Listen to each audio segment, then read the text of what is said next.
It is.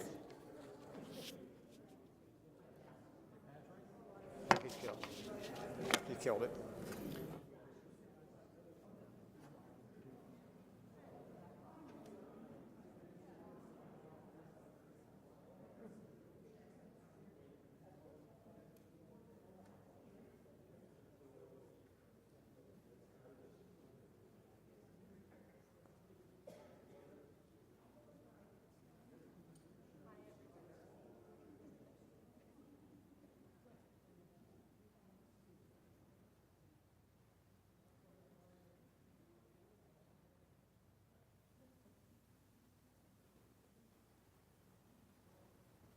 Evening, friends. How are you?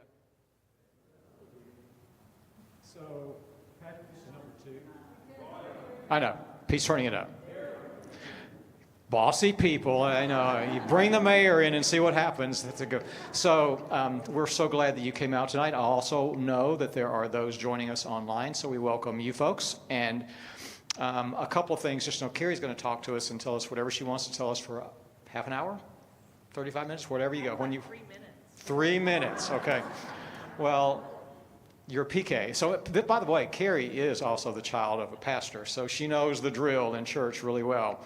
I met Kerry long years ago in Bloomington when she came to work with Habitat and became their director and was wonderfully successful in helping bless this community. And then for her more recently, she worked with the IU Center, headed the IU Center for Rural Engagement, and then made this odd choice to go into politics. And so she is public service, and so it's a continuation of what she's already done. She's here. We're so glad, Kerry, that you are here. We welcome you. I want to tell you and those at home, after Kerry's 3 minutes, we'll invite questions, and Mary Beth will be here too, and we'll go around the room and hold a microphone. We want you to speak into the microphone in part to be heard in this room, but also so those at home can hear your question. And for those at home, I'm going to put my email address in the chat.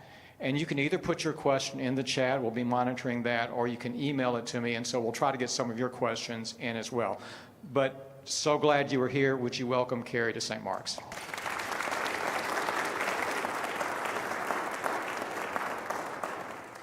Thank you. I don't know if this is working yet. It's not working yet. Hello, hello? Better? Okay. This is my church home, so it's so delightful to be here where Jimmy usually stands and get a different perspective today. I really love to listen to people and hear what you all have to say and answer questions, but I'm going to try to answer a few of them before I get started.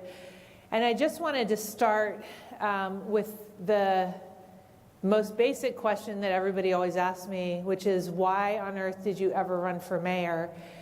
And in this community, I can give you a really clear answer that is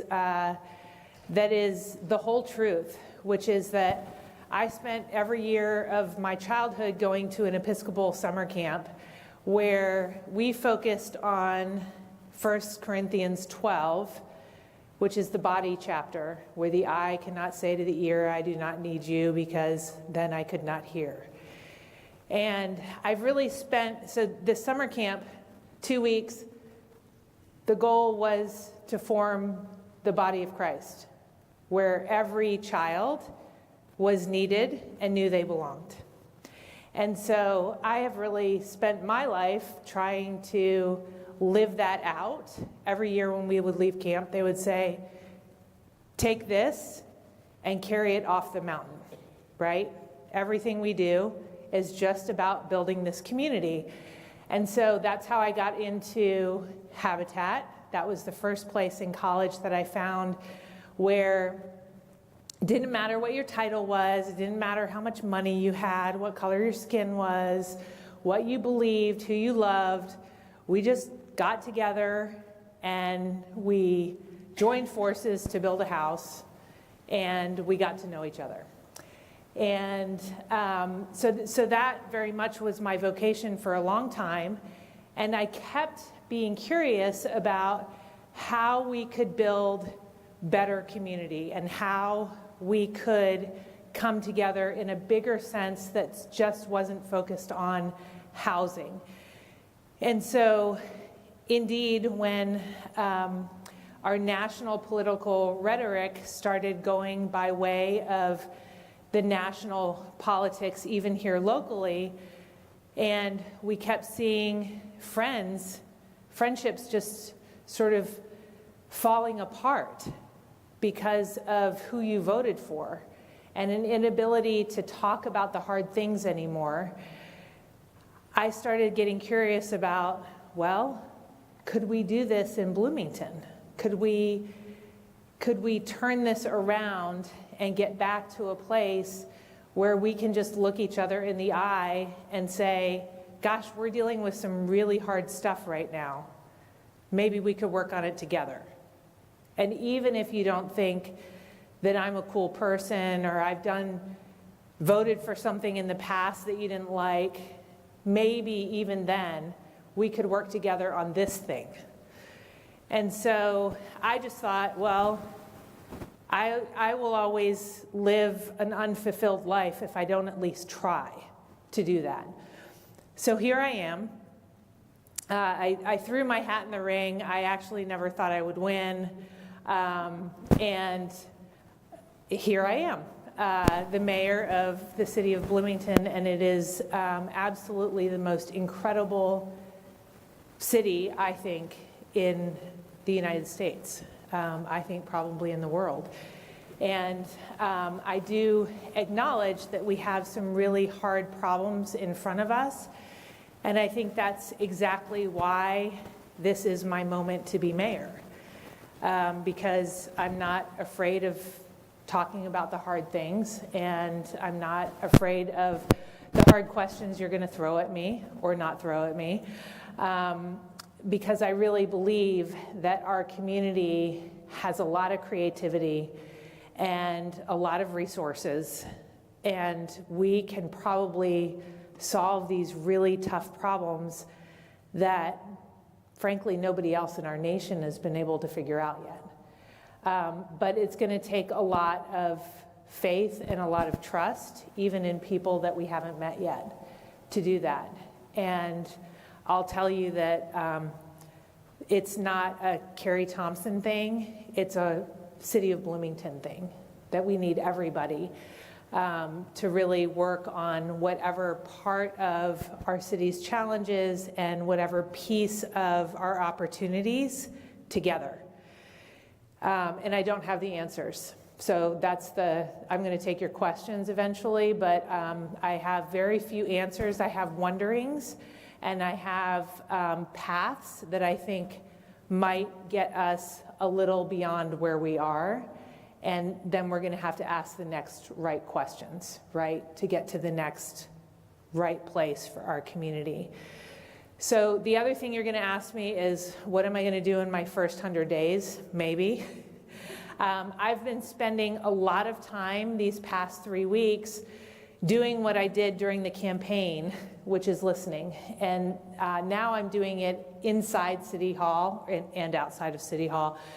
But I'm listening to all of our employees. So I've been to every shift of police officer, every shift of firefighter, to the utilities department and the public works department to talk to the people who pick up the trash and people who fix the potholes and the people who lead community and family resources, et cetera, to hear from them what they really treasure about the city of Bloomington, what assets that we have, what's going really well, and what challenges that they're experiencing that they really wish that they could solve or have solved with them. And I'm also listening there's 3 topics in every one of these listening sessions. The final topic is innovations and ideas. So what small or big ideas do you have for our city that you would really like to see happen? So I've been doing that a lot in the first 3 weeks, and you will see shortly the study that we had some interns from the Kennedy School at Harvard come in and do about open government. What does an open and responsive government look like for Bloomington? And so their recommendations will be published shortly. We'll be working on that open government plan. I have somebody currently working on really pulling apart the 2020 housing study that was done to look at where we are now, what that study really recommended, and how we might fill the gap in housing. And that's not a one-year project. That is probably a 15-year project. But we need to get targeted and moving in the right direction with that, because as anybody who hasn't lived here for a long time, and perhaps some of you who have lived here for a long time but are looking for a different housing situation, all of these people know that there's a shortage of housing supply that is not in the student market. So housing for people who are not attending school here. And then finally, and what's been making news lately, I really want to create a tandem team. We have Heading Home that's working on the challenge of the number of people who are unhoused right now.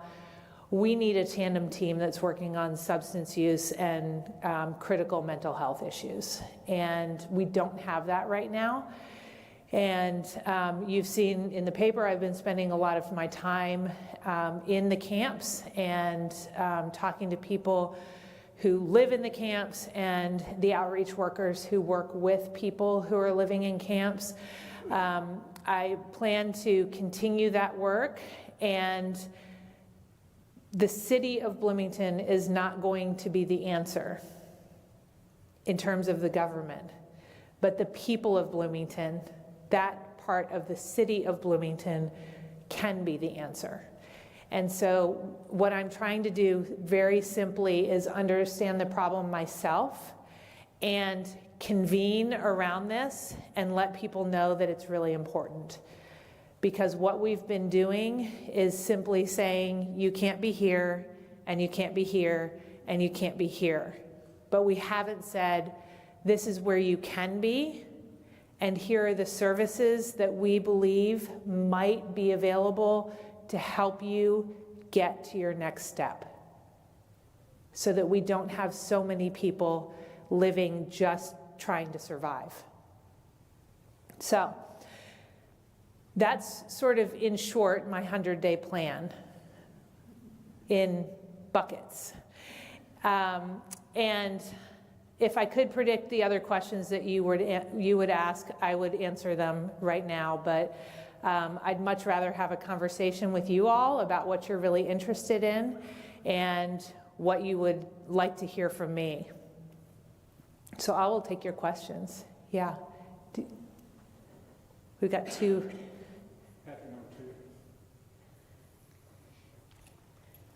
And Jimmy, you're getting questions online if those come on. So basically, yeah. So they're doing that, and I'm the Phil Donahue in here. So just raise your hand. Of course I remember Phil Donahue. I had somebody in a camp today say, he told me, he said, are you going to fix this? And I said, well, I think our community might. I sure am going to try. And he said, try ain't good enough. You're going to do. Don't talk about what you might do, talk about what you will do. And I said, that sounds a lot like what my father might say to me. And he said, I bet I could be your dad. And I said, I doubt it. I'm 50. And he was like, I should have dated you. Now, he's not much younger than my dad, but. You talked about housing, kind of I believe would be a related subject. Where we stand with annexation right now, and how is that going to affect the housing situation? Yeah, so annexation is February 8th. It goes to the constitutional hearings on February 8th. And then at the end of April, beginning of May is a week-long, well, we think it might be a week-long, the rest of the trial. And so annexation is in the judge's hands right now. I have chosen not to stop those annexation cases because I think that the city's boundaries really need to be expanded, and really we've expanded services so that in an urbanized way. And even if I think it wasn't done very well at the outset and people weren't included in the conversation, we've invested a whole lot of money, and so have the residents against annexation. And so we're going to let this play out in the courts. However, I have been really clear with the residents against annexation that if they'd like to come to the table and try to find some way through this, you know, with timeline or something else, then I'm really open to talking to them, and I will remain open to talking to them. And what I think is critical if annexation goes through is that we find a way as a city to welcome our new residents, so that it doesn't feel like, oh gosh, now we're part of the city, but what does that even mean? This would be, we need to reach out and let them know that we are eager to have them, and make sure that the services we provide are really top notch. I think Charlie had a question too. I saw you, Charlie.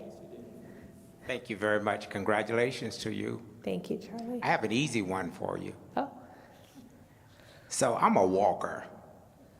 I walk all over Bloomington. And I have a question about the aesthetics of Bloomington. Bloomington is pretty dirty. There's paper all over. It's just not very clean. Mm-hmm. And I walk at the mall as the weather's changing, trash cans overflowing. What kind of responsibility, are you prepared to insist that businesses do their share in taking care of the spaces in which they reside? Okay, and I know it's a mundane kind of issue given all of the issues, but it seems to me that aesthetics have a lot to do with people choosing to live here or not live here. Flowers, shrubbery, we have these big buildings overpowering the spaces in which they are located, and you can barely see a tree or shrub. Talk to me. so you're right. The aesthetics of a place really do have a lot to do with not only people choosing to live here, but our pride in place. And you know, when I worked with Habitat, I always used to tell our crews that the way we leave the house when it's done is the model for how it's going to be kept. So if we leave a lumber pile in the yard for 30 days in a big muddy mess and there's no lawn, then there's no way to live into something that's a lot better, right? Because you have a hurdle to overcome. I think the same about the city. We've got to get to a point where we have pride of place, and yes, I mean, at the mall, that's Simon Mall's responsibility to take care of those trash cans and things like that. But it also is, you know, I was walking up the steps at City Hall and somebody had dropped some trash on the landing today. And I could wait for somebody whose job it was to clean up the building, but really it's my job, right? And so I am looking for ways not only that the city can do its part, but also, frankly, I'll tell you that our Parks Department and our Public Works Department, those are the two departments that do flower pots, landscaping, and clean up the streets. They're understaffed right now, and they keep trying to get staff, and they try to recruit volunteers for cleanup days and things like that. And so I will tell you, we are trying to staff up and to build morale, so the city of Bloomington is a place that everybody really would love to come work. But it also is my job when I'm walking down the street, if I see trash, to say, hey, I could just grab this piece of trash and put it trash can. I do think it's going to take all of us to get to a place where we have a completely clean landscape. And I'm going to take this opportunity to tell you about this really cool sort of new thing that the city of Bloomington is doing. We're partnering with Centerstone, and we have these Brighton Bloomington crews, and these are people who are people in significant need of services, many of them currently unhoused or are very recently housed, that come to work on the same crew every day with the same crew leader, and the crew leaders are some of our public works employees, and they work to clean up parts of Bloomington. And Centerstone works to match them and help supervise them, make sure that people get where they need to go. But the coolest thing is that these Brighton Bloomington crews, because it's the same crew together every day, they're becoming these little communities. And iteratively, I believe that they are helping not only clean our city, but they are improving their own lives and getting to a place where they may be ready for a different job.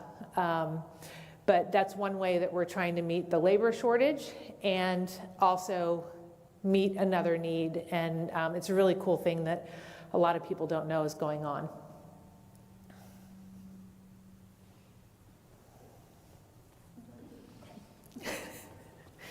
Mary Beth's getting her steps. Thank you. Charlie kind of alluded to this, which is my question. And it's about all the apartments that are all over Bloomington. I've heard some really awful statistics about what developers consider fully, occupied, fully occupied. That there's some statistics that don't meet my idea of fully occupied.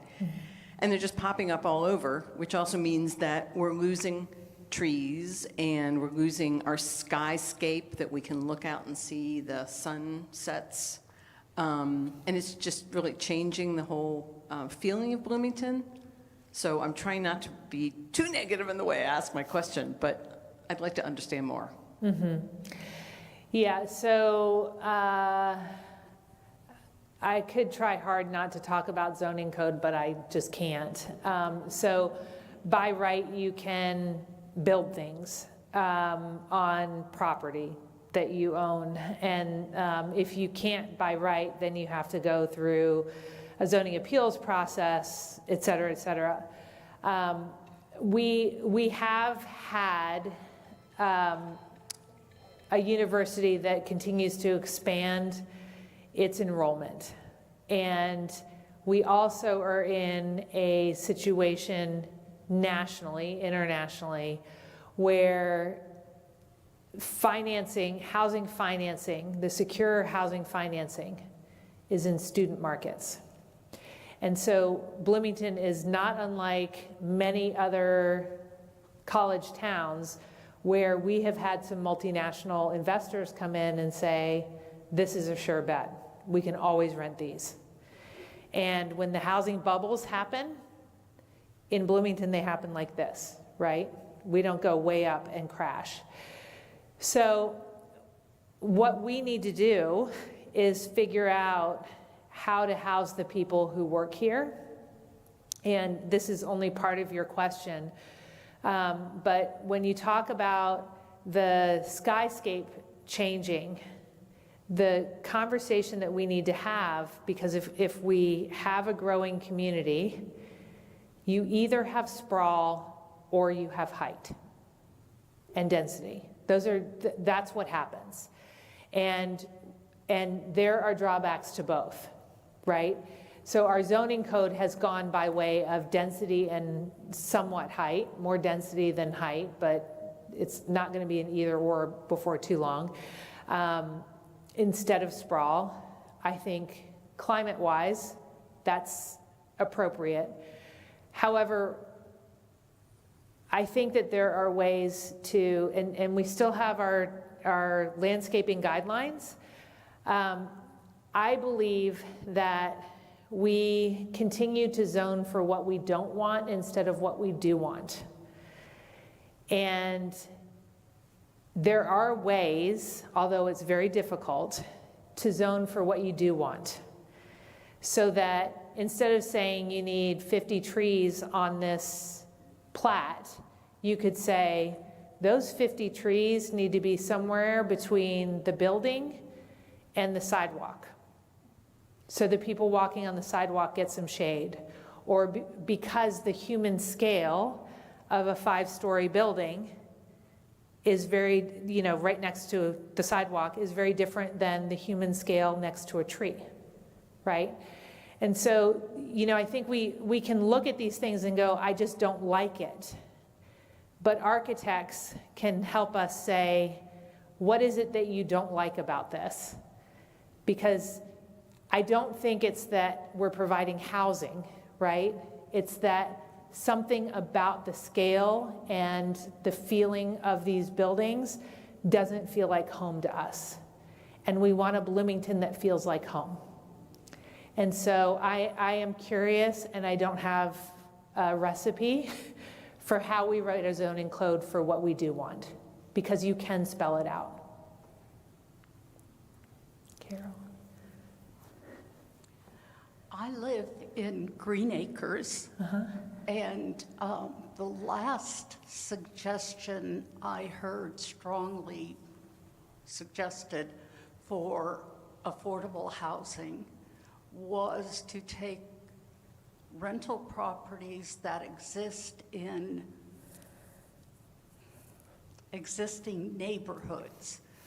My neighborhood was not mentioned, but Elm Heights was mentioned. A lot of these neighborhoods have been taken over by student housing.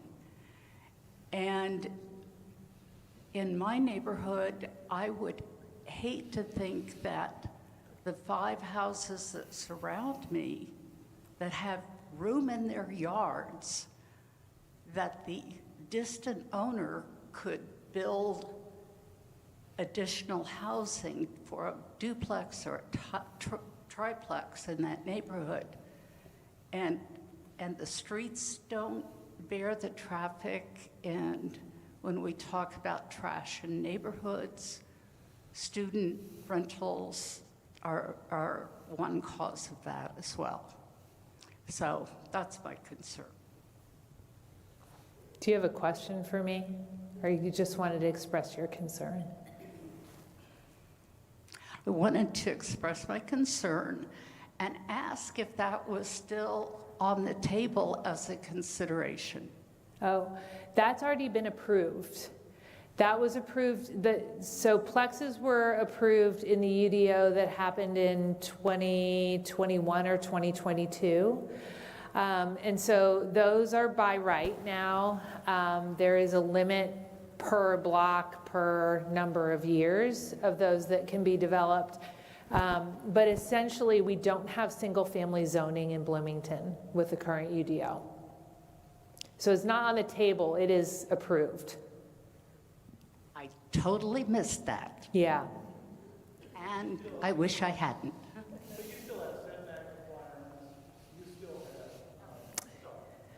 The zone, yeah. Even though that's approved, you still have setback requirements. There are protections built in for the neighborhoods, even though you have that. Yeah, It's going to be a duplex. The owner has to live on one side or the other, and No. one or the other. No. No. Okay. The owner does not have to be on the property at all for any of the plexes. But you still do have the setback requirements and the total impervious surface requirements, so no more than 50%. So, I mean. Thank you. I learned something. Yes. So I'm not an expert in the zoning code, but I did actually work on that UDO because I was concerned about the market values of some of our homes just really escalating beyond what was affordable for single families, given the investments that are happening in our community.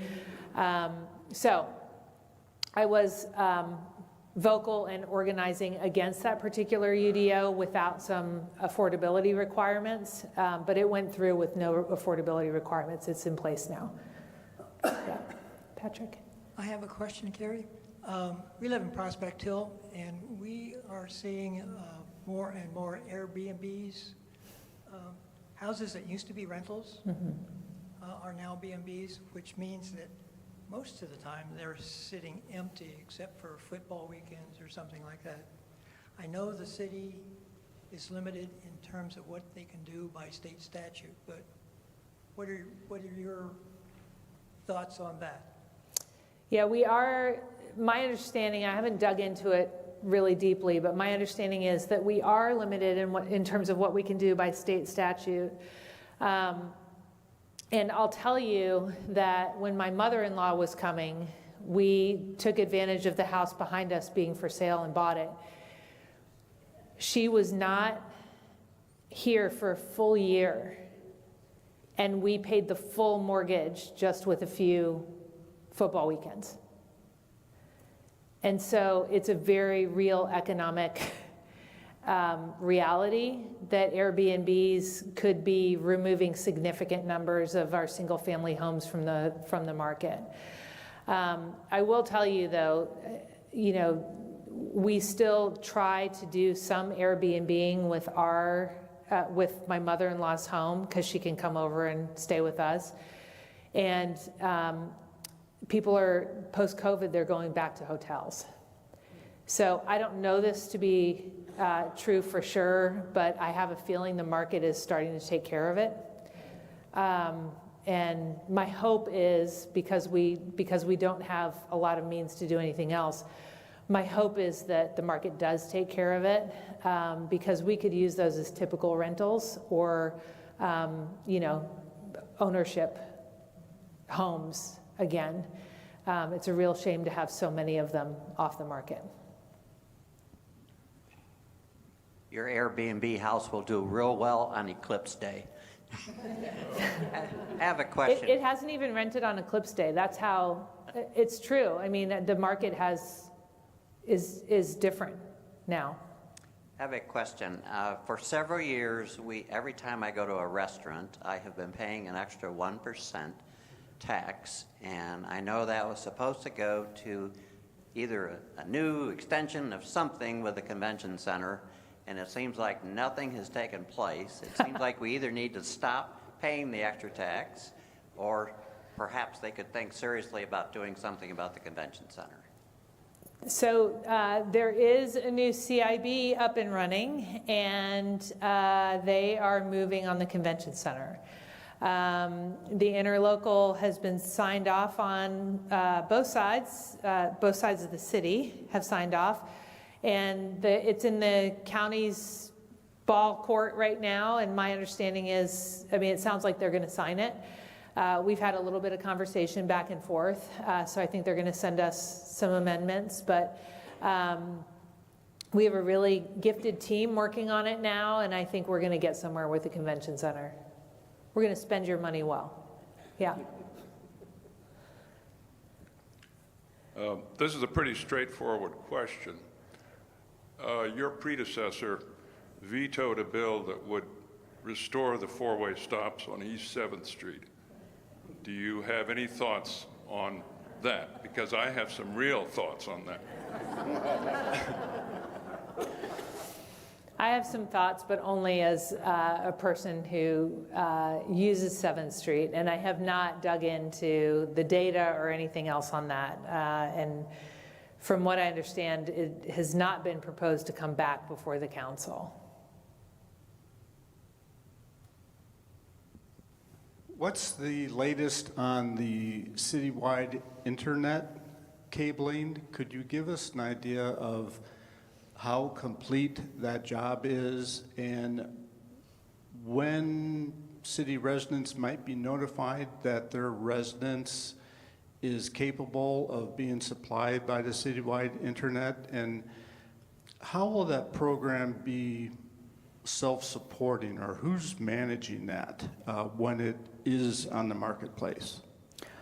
So that's been subcontracted. So essentially the city awarded a bid to a contractor to do that.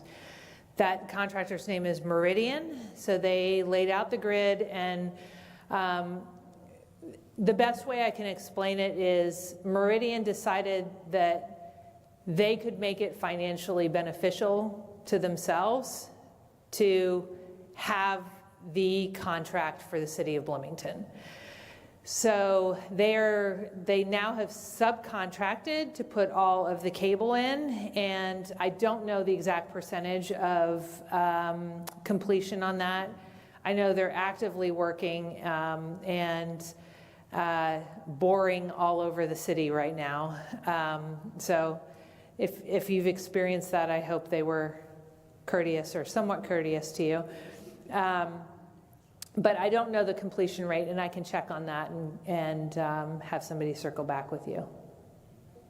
Jimmy has an online, and then I will. Well, actually, this is my question. Oh, okay. So Never mind. Nobody online has said anything in yet, and I'm not ignoring them, so they can't. So I mentioned you're from a pastor's family. Yes. And you mentioned some of your own faith formation. And I'll just tell the group that Kerry, even before the general election, had called religious leaders together and has done that twice now in response to the perhaps renewing of some kind of multi-faith emergency shelter. But a broader question is, what is your vision for how communities of faith can do our part to bless our community in conjunction with what you see your administration doing? Mm-hmm. So I called faith leaders together sometime in the fall to talk to them about whether or not they would be interested in being more involved in municipal affairs, whatever that looks like. And we had a really good discussion about what has happened in other communities, and that even some communities that some of the ordained leaders had come from had actual teams that worked directly with the mayor on issues and helping to get the word out and helping to mobilize people. And so there was some energy for trying to do those things. And I had it on my list to get the faith leaders back together in the first 2 months. And as everybody has seen, we've needed to move 2 camps in relatively short order. And so I called in the interest of full transparency, we've been asked to move another very significant camp. And so I called faith leaders together over the weekend and asked if they would be interested in helping to figure out what could be done, especially in critical weather incidents, to get people indoors. And actually I called the faith leaders together, and then they said, we want to tap some of our lay leaders to come talk to you too. So twice in the past week, we've had faith-related gatherings. What's clear is the faith communities want to help, and I think faith communities don't just want to help when there's an emergency.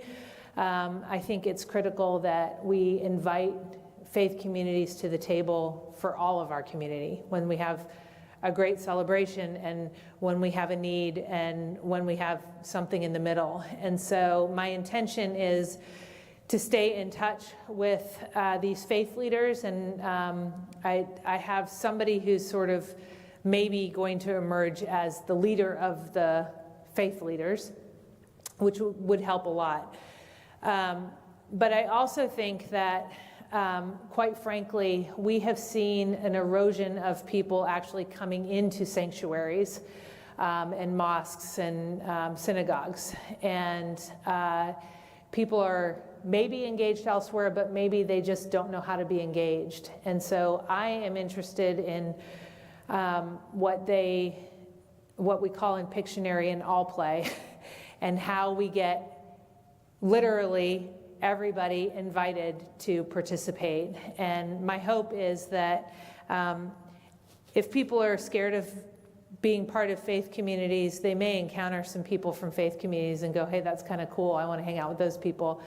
But likewise, we find ways to have, at this camp I went to, we used to say everything we do is worship. You know, if we're playing on the ball field, it's worship. If we're singing songs in the sanctuary, it's worship. And I see at St. Mark's and many other faith communities that is how we live. And so my hope is that we actively engage the faith communities, but we're not just engaging the faith communities. Mm-hmm. Janice also has her hand up. How about I'll get Janice and I'll get Sarah.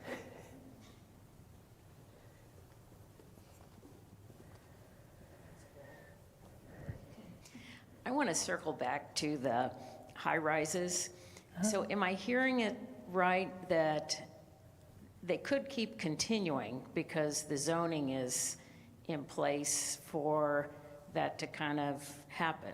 And we have IU and it can just keep happening. Is that fair to say? Well, we're running out of land. So it'll be a question of how much land we have and or what redevelopment we see. But certainly the zoning's in place so that you can, I mean, within the zoning code, you can continue to build, yes. Is there anything more we could do to make them look less communist era? Well, I mean, it's back to my answer about if you zone for what you don't want instead of what you do want, then you're going to get essentially everything except what you were able to articulate in what you didn't want, right? And so you can't create enough check boxes for that. But for instance, in Europe, if you go pull a zoning permit, you have like 300 check boxes, but lots of them are sort of amenities that you need to put on, or it has to meet these guidelines of aesthetic or function or climate impact. And you know what our developers tell me, and I'll tell you as a former developer, you know, when I was with Habitat, we were the largest single family housing developer in the county for 9 years straight, okay? So what I will tell you is that a lot of these developers are spending a lot of time at a guessing game and a lot of money. And so a case in point, when I was with Habitat and we were developing the Trailview neighborhood, which I would argue is the most beautiful development that we've done at Habitat, we had $500,000 in planning in it. And we went to the Plan Commission and they essentially scrapped everything and they said, go back to the drawing board. We spent $250,000 additional dollars, $250,000. And guess what changed? None of the aesthetic. None of the aesthetic. And we either had to get a donor to pay $250,000 to cover that, or our homeowners had to. So we either make it less affordable, or we are asking donors to pay for the equivalent of 5 extra houses for nothing. But that's not just Habitat. I mean, we have compassion for that because it's Habitat, but these developers are doing the same guessing games. If we gave them a 500-point checklist at the outset, they would spend $500,000 on aesthetics if they knew it was a sure bet that they could get to build it. So how do we make that easier for everybody? It's very complicated. There's no easy answer to that question because what has happened is a patchwork quilt of zoning here. So you have the UDO and the con plan and, you know, and there's all of these layers. And so when you're going through the process, there's a bunch of question marks. So I don't have an easy answer for you. I just know my vision in the end is that we at least have certainty so that anybody who comes to develop, we say, yes, that's a project you should design. And if you're going to do it, this is what you need to fulfill, or no, that doesn't fit in our community. Sorry. Because then we would get a lot more of what we want, and it would be more affordable. So does it come down to, I'm trying to pin, does it come down to changing zoning laws or having a position or two or three that I would say both. Cleans things up? Well, my assessment is that if we really wanted to do this well at this point, or get towards doing it well at this point, we would have like a building services group or an ombudsman or something that would meet you at the front desk and say, thank you for being here. We'd love to welcome you to Bloomington to build or continue building or whatever. And here are the various places, because you need to go to engineering, to utilities, to planning, to hand, and to county planning. 5 departments. It's a nightmare, yeah.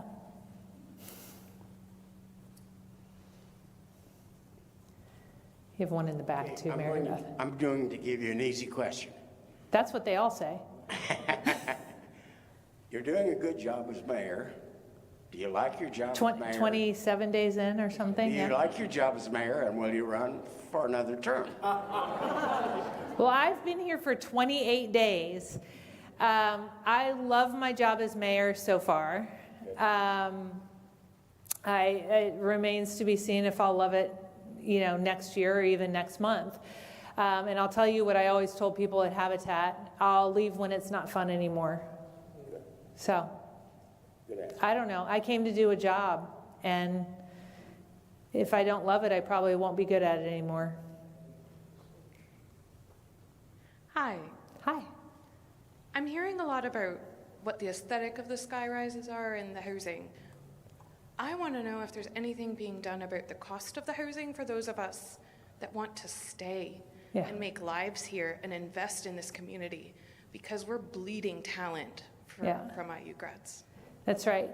So thanks for asking that question. I spent my afternoon puzzling through Hopewell, which is the old hospital site, for those who refer to it that way. And we've been, the community, I think, believes that we really know what we're doing at Hopewell, because there's what's called a master plan. Well, a master plan is just sort of a general concept of what you're going to do. And from what I've seen, so I'll tell you what the housing studies say that we need and what I believe that we need. We need technically affordable housing, and we need workforce housing. And I refer to this grouping as attainable housing. And so when you have affordable housing, to those of us in the housing industry, that means you can make no more than 80% of the area median income in order to qualify for that place. We need that here. However, we also need housing for people who are like 81 to 120% of our area median income, because there's nothing. And we really have become a place of affluent and needing assistance, and the people in the middle can't live here. And so I am pushing to get, in some way, some of that workforce housing at Hopewell. And the economics of today are very difficult.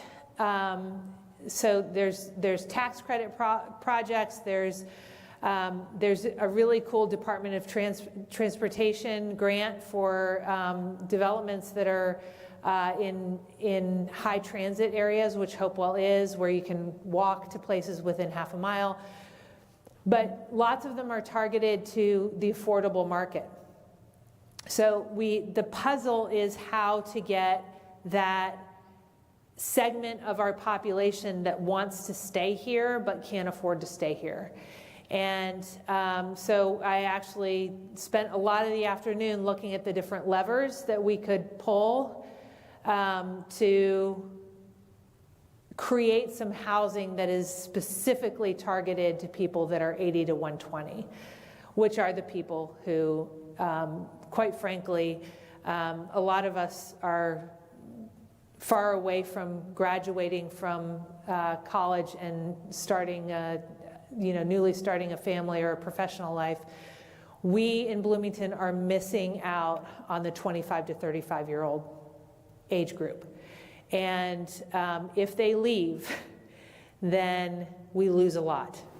And we say that they boomerang and come back, bloomerang and come back. We're missing them, and we need them. And that's when people are, settling down. It's when they're launching their careers to the next level. They may or may not be starting families. We need them here, and we're missing that group. You can't talk yet, Jimmy, because there's other questions back there. Oh, it's not yours. Oh, sorry. He has an online legit question after Malcolm. Go ahead, Malcolm. So, as an elected executive, you're doing a great job of listening. There's been a lot of listening, and we appreciate that. You also have to lead. Where do you see the biggest challenges in terms of leadership, in terms of trying to capture the hearts and minds of the electorate? Well, I have to capture the hearts and minds of the electorate and the city council. I mean, it's true. And frankly, my county counterparts as well. And so I'm spending way more time on the phone than I thought I would, because it is not just, I can't go to the camps and talk to the people there and figure out, oh, okay, I understand what's happening, and then go talk to the faith leaders. If I haven't brought the city council and the county counterparts and to some extent the general public along with the understanding that I've gained, right? And so if we want to move fast eventually, we need to move at the speed of trust right now. And the speed of trust right now is pretty slow. So I have been, really trying to be clear with people that we're not going to fix this tomorrow and we're not going to fix this tomorrow. But I think that if we can find some, right now I can't find any easy wins. There's a lot of heavy stuff. But if we can find our way to at least a no-lose situation with one or two of these projects, but hopefully a win-win, I think our trust starts to build and perhaps could build exponentially. And once we get to a place where we really know how trust is moving, then we can move much faster in other spheres. Jimmy has a question. Okay. I promised him. This is from someone you may know named Phil Amerson, and he asks, this is a specific question about transportation. He said, we've given lots of attention to bicycle lanes, but low-income and homeless folks don't have options for bus service to the hospital. That's a challenge. Might we consider minibuses? I'm going to answer this with minibuses. I'm going to first answer this with an alert, because I got an alert text today from Shelley Yoder at the State House that the State House is banning bus lanes statewide. They heard it for the third time today. So if you are concerned about transit, I encourage you to call many, many state reps. And I'll tell you, in Bloomington, I know our transit system is not perfect, but we need more transit, not less. And I think a lot of the ways to go are micro transportation or things other than just the big buses. So, for instance, I do think that people would be parking in garages more if we had a really fast, not fast like 50 miles an hour, but a circulator that just went around downtown really frequently, every 5 minutes, so that you could get right back to your car in the garage. And you could get to your favorite restaurant, and then you could get to your favorite boutique or whatever, without having to walk everywhere around downtown. We have been at Bloomington Transit experimenting with some micro-transit, which has been hugely successful. We've also had trouble hiring bus drivers, and so we shut down the buses earlier in the evening because there's very low ridership, but then we sponsored Uber rides. And it was very popular. It was cheaper for us than running buses, and it just really worked. And people could actually get exactly where they wanted to go safely that way. And that's really the future of transportation. We still do need the big buses. And I would argue, as somebody who lived in Europe with my 4 kids and never had to drive them anywhere, like sometimes we had 6 extracurriculars in our household at the same time, and I could stay home and cook dinner. They could ride public transit everywhere. And they could do that because everybody else was riding public transit everywhere. The professionals were, the other school kids were, and there was a communal sort of lookout for the kids, right? So I just could stay home and do my thing and work, and my husband could do his work, and the kids had all this awesome independence. Well, when I was single momming and tried to ride the bus for one summer here in Bloomington to save money on gas when it was hugely expensive, if one bus did not come, I was an hour late. I wasn't 10 minutes late, right?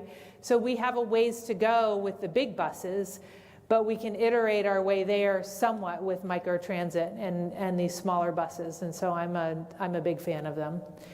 I also want to say, as we're talking about transit, that to me, multimodal transportation means multimodal. It doesn't mean that one transportation mode trumps the other. And so we do need to figure out ways, if we're creating more bike lanes, we need to make sure that the people who have to walk across them can get across them safely.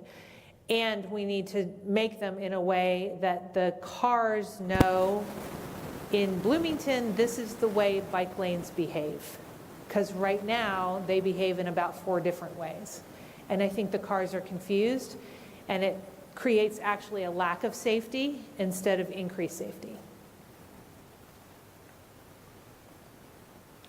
Yeah, I've got a question. A lot of people here at St. Mark's in the last year, but actually in the February, had the privilege of being able to sponsor a refugee family. Yeah. And we've learned quite a bit about what all that means to support a family and what agencies in town are here to help and so forth. But we also have learned about what the greatest challenges are for families to become here and become self-sufficient. Transportation is one of those, and I think the bus service does a pretty good job, except on Sunday, where a lot of these folks end up getting jobs with Indiana University, and the bus service is good on Sunday as everybody else. The other big challenge, of course, is to find a job.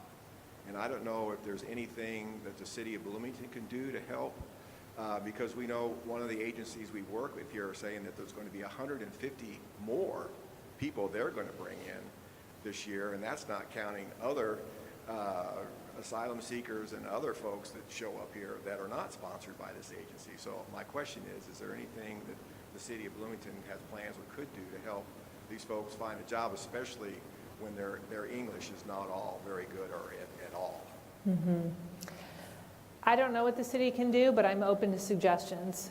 I just can't think of something off the top of my head, and I know that our Community and Family Resources Department in particular is working hard to help welcome refugees.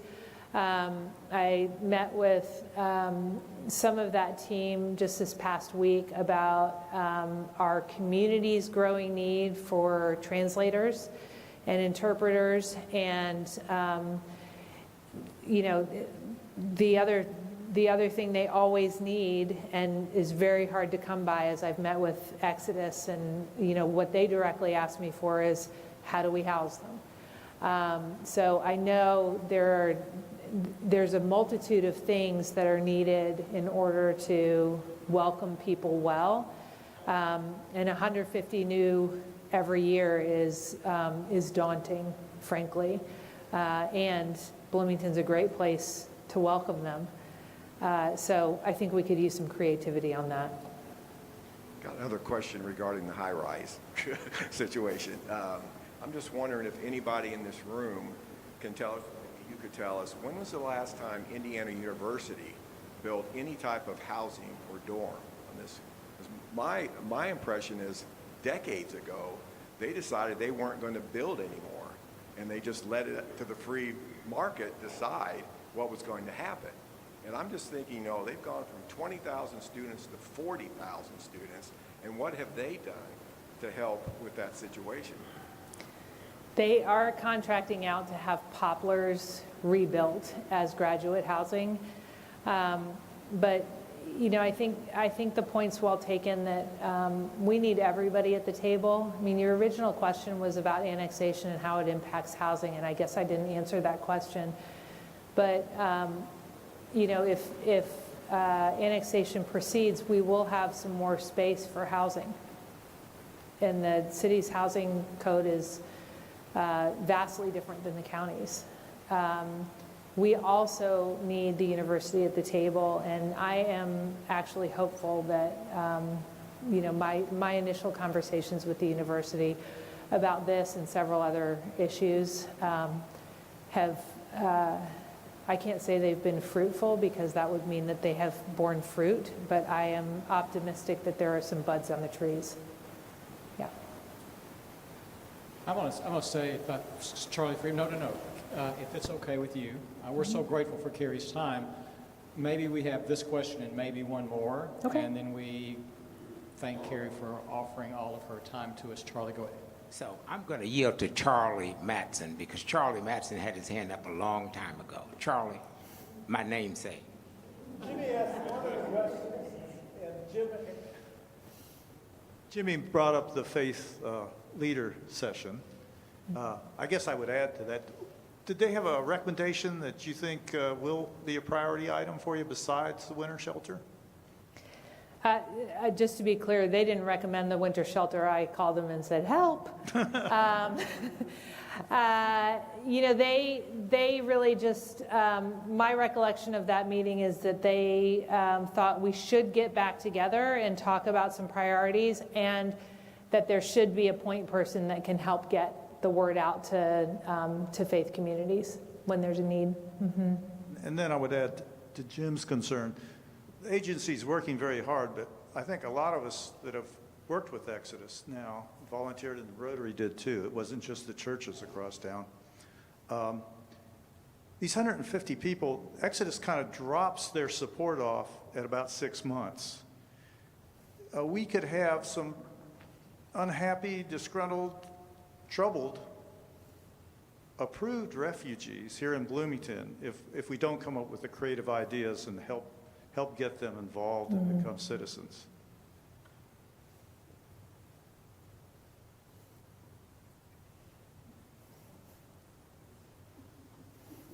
I have one suggestion to make to you. Thank you. Indiana University, and many people in this room, we made our living. We earned a life and a living with Indiana University, and you spent some time with the university. It's a multi-billion-dollar entity. And the way forward for the city of Bloomington, in my opinion, is with and through collaboration with Indiana University. And without suggesting how you do that, I would simply say that you need a point person to work on that collaboration, and not to let the university off the hook easily. And I don't mean that in any derisive kind of way, but if you look at Cornell University in Ithaca, if you look at Ann Arbor and the University of Michigan, There are some places around the country that are doing some things that are worthy of at least being knowledgeable about and partnering with the largest entity in this particular region to get some things done, because you can't do them by yourself. The city cannot do them. So that's just my suggestion for your consideration. Good feedback, Charlie. Thank you. I think Ms. Janice has one more question, and because I'm afraid of her, we'll let her go. It's a very small question. Let me bring this over there. It's on now, Patrick. Thank you. Kind of in the same vein, I saw that there's committees that people can apply to. Are there any that you would say, yeah, we really need people on this certain, do you know what I'm talking about? Committees and commissions. Boards and commissions. Yeah. Well, because we have a lot of willing people here. I would apply. It's the 29th. So here's the deal with boards and commissions. They have deadlines. So I had to make one batch of appointments by the 15th of January, and my next batch is due in 2 days. So we have sort of gone through and vetted lots of applications, and we are about to make appointments. The council has not made their appointments yet, though. And I don't know where they are with the vetting process. But you can always apply, and those applications stay open for, that we keep your personal application for at least a year. So when we get an opening, and sometimes it's not on schedule when we get an opening, we go back to the stack and go, okay, who do we have that applied for this? Boards and commissions, most people don't understand what power they have. So, for instance, the Plan Commission approves virtually every one of these high-rises that you're talking about. The Board of Zoning Appeals sees a lot of things that have impact on our built environment. The Human Rights Commission has tremendous impact in our community. I mean, I think we have like 50 boards and commissions.